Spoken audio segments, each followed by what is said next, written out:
So Flower A. Newhouse, our founder, mentioned in the opening video, as Felice also touched on, it's interesting that God in us, our divine spirit, does not have its outflow through our crown chakra, but through the heart.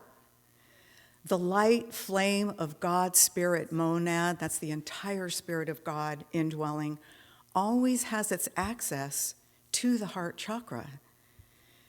Instead of recognizing the holy innermost presence as something vague and undefined, we need to come to a stronger at-one-ment with indwelling divinity. And for me, when I read this, first of all, when she says it's interesting that God in us doesn't have the outflow through our crown chakra. Well, I was one of those that always assumed that the crown was the way in and the way out. So when I realized that if the outflow is through the heart, how are we outflowing then this spirit? How are we bringing it out into the world? Or are we allowing it to get stuck inside of us, waiting for somebody else or some other entity or something out in the world to come and free us so that we can then, love? Like free us to love? We already have that inside of us, and that's just so wonderful, and it's not woo. It's true, right? So Flower also goes on to say, this mighty and glorious divine spark, that flame within our hearts, has never been separated from God. However, the God within us is not yet unfolded. That divinity will be awakened and developed petal by petal, just like this lotus flower that blossoms in the water.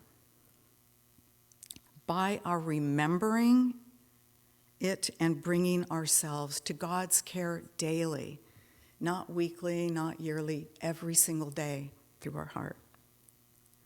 As we evolve and go through our testing, she says, the wonderful flame within begins to grow and influence us.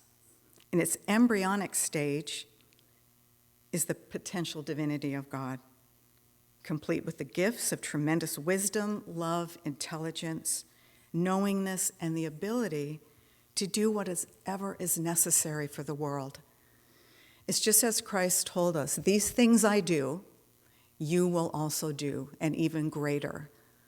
And many of us have wondered, what does that actually mean? No, that can't be, we can't do what Christ does. It's or we have to do this and this and this in order to be good enough, and we start separating ourselves when he may just be talking about if you love as great as I do, if you love your Father, if you love me and your neighbor as much as I love you.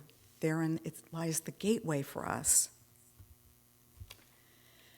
Now, what's nice about having these two talks the last couple Sundays before this one, and our whole Easter journey, well, where I know many of us had some challenges through Lent, and we made our way through.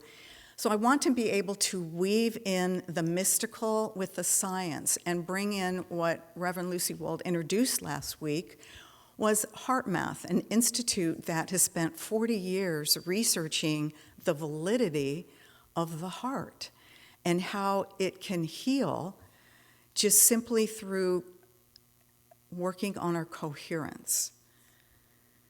So they've done studies that show they've worked with every kind of population.